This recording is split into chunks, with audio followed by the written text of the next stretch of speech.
President Donald Trump and Vice President J.D. Vance were not invited to Dick Cheney's funeral. Is anyone shocked? No, but I got some things I want to say about it. Let's go.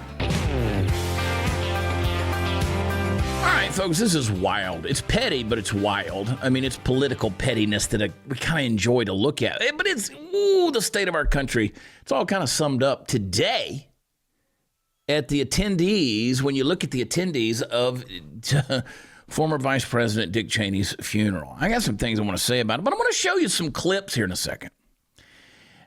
Trump and J.D. Vance, they weren't invited to the funeral. And, there's a veritable who's who of, well, I'm surprised the church isn't being struck by lightning right now. There's a few things that I find kind of humorous about this, like Kamala Harris being forced to sit between Mike Pence and Jill Biden. There's a lot going on here. It's a real, like I said, it's a petty dynamic. But I'm shallow enough that I'm willing to dig into this thing.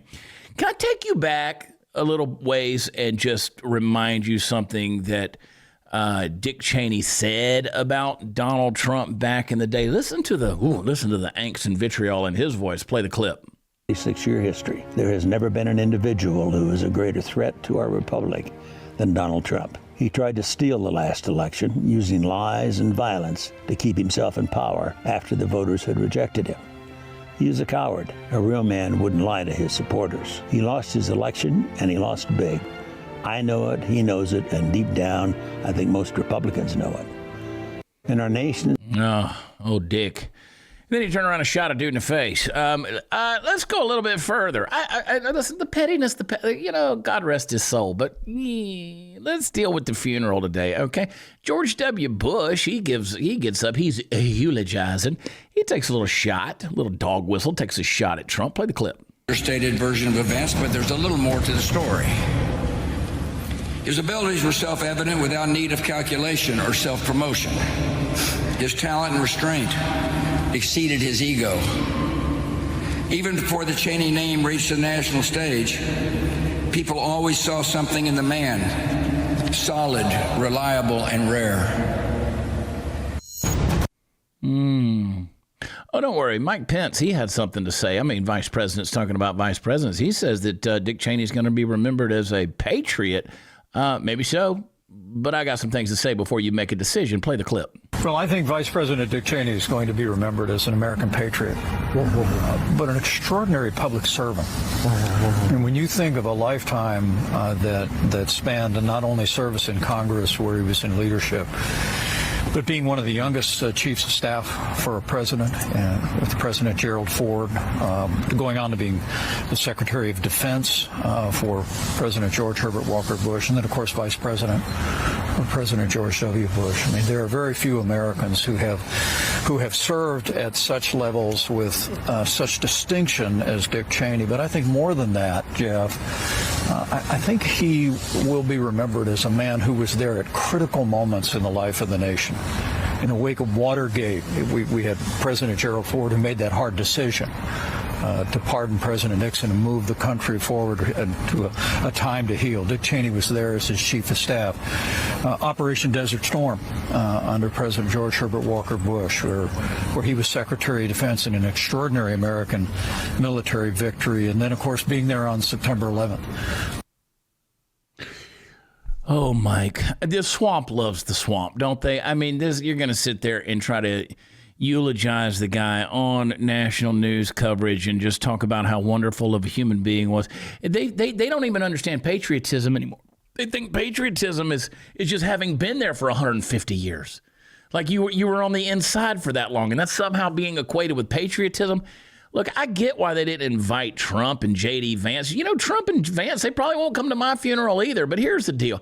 This just shows you how deep the division is. But not only that, just how swampy and gross the whole thing is. And they're trying to set themselves up. This is what pisses me off and why I'm going to get a little petty here. Because they're setting themselves up as the bar, as the standard. They're thinking that they're the ones that everybody should attain or achieve that level of character. Let me remind you, Mike Pence, who Dick Cheney is. He's the godfather of never-ending war machines, the architect of weapons of mass deception. Now, you want to talk about George Herbert Walker Bush and Desert Storm, and then he was there again in 9/11. He's the dude that looked America in the eye and told us there were weapons of mass destruction buried in the sand, and watched as thousands of Americans, hundreds of thousands of innocent people paid for that lie with their blood. And now all the demons have gathered together to give him a hero send-off. Come on. You ever notice how the swamp just shows you who it really is when one of their own dies? Suddenly, every career warmonger and politician, every intelligence ghoul, every failed statesman, every cocktail party patriot slithers out from the shadows to link arms and pretend virtue. Give me a freaking break. It's like a family reunion for people who have never sent their kids to the wars that they created. And they haven't. And they're going to bar Trump and Vance. As far as I know, Trump's kept us out of war. I mean, so again, like doesn't equal like in this situation because he's not like them.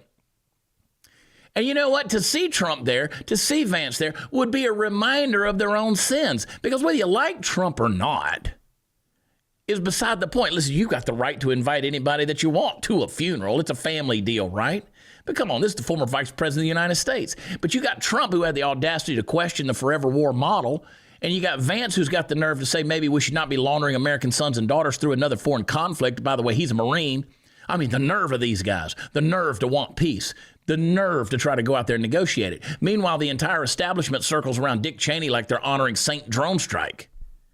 They're not mourning a statesman. Give me a break. Come on, I can't say it enough. Ugh, I just want to throw up. They're celebrating an era. That's what they're doing. They're celebrating an era. It was an era where lying us into war was seen as wisdom.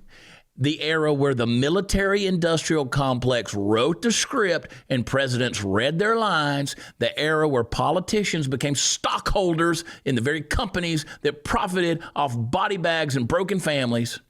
And right there in the front row, polishing her little halo, her little self-righteousness, sits Liz Cheney. Liz, the patron saint of selective justice. Liz, whose entire personality is one long sermon about how Trump is a threat to democracy, while she carries the political DNA of a man who lied to a nation and then lied its way into war. Liz, who chaired the J6 Commission.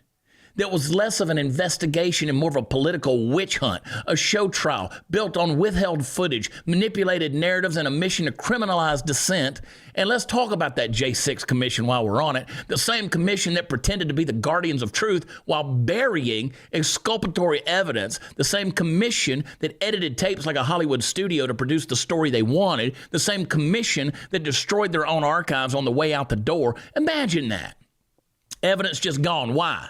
Look at Liz Cheney, because the truth was never the goal was vengeance. That's what they wanted. That's how much they hate Trump. The goal was power. And by the way, that's why they hate you too. The goal was to create a mythology where Liz Cheney gets to cosplay as a defender of the Republic while silencing the very Americans her family sent to war for 20 freaking years. And now you're going to call that guy a patriot? You're going to call his family patriotic? Give me a break. Now they want you to believe Trump and Vance are the problem. They're the outsiders, the offenders, the uninvited. They're not part of our little elite group. Kiss my ass. Let me tell you something. When the architects of the disaster, the authors of endless wars, and the beneficiaries of human suffering don't want you in their funeral pews, that's not an insult. That's a freaking badge of honor. You got Rachel Maddow and Anthony Fauci sitting there. That tells you everything you need to know about the level of demonic hell that's been invited to this little soiree.